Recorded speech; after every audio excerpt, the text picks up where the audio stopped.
Good evening, guys. This is Darius coming at you with another episode of DT News. And today we're going to be breaking down the Houston Texans. Rebounding from a horrible season the year before to now coming off being division champs. Things have changed. There are high expectations in the building for D'Amico Ryans, CJ Stroud, and the rest of those guys. I want to start off with key free agent additions that they made over the summer.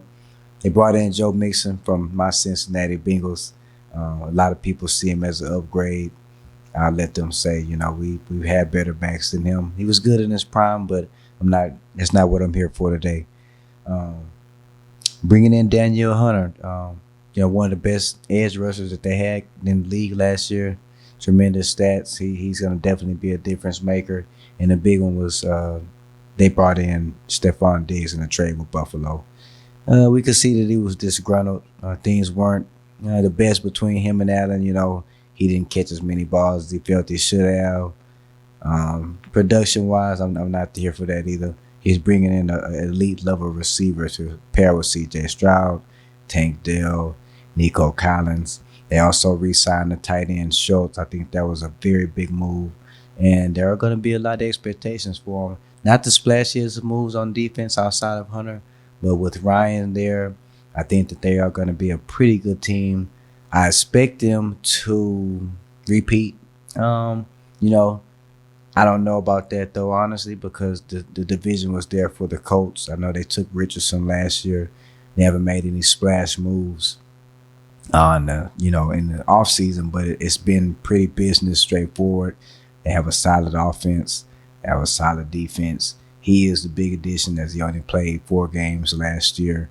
Well, but that'll be for another take. This is all going to be about the Texans. I would like to know what you guys think that, the season's going to turn for them. I have them winning the division again.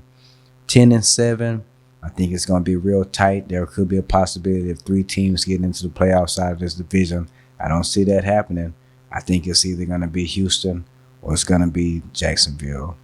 Houston has a lot of expectations, so right now we have to see how they handle the pressure.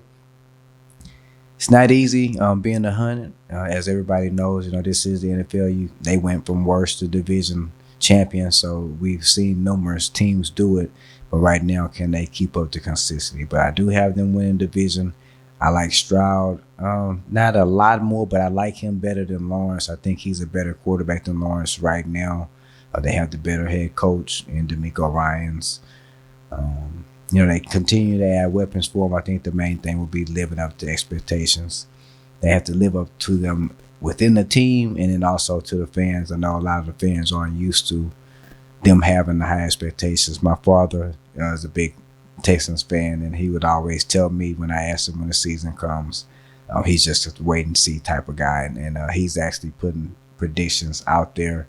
So shout out to Houston Texans. They have a big game coming up Thursday.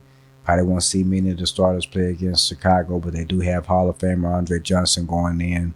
And I'm excited to see if they can continue to build. I honestly think with the way that they're headed, they're in better position than Dallas. Dallas is the historic team of the state, with them being around since the 60s. But if you look back over the past 24 years, I think it's throughout 22, they came around 2002. If you look back over the past 22 years, the Houston Texans organization has been a better organization than Dallas, even though Dallas did have the head start of already being ran. They will save that topic for another day. I have the Texans winning the division. I see Stroud continuing to progress. I think D'Amico is going to continue to have that team playing as best as they can. So, Texans division champs of the AFC South. Thank you.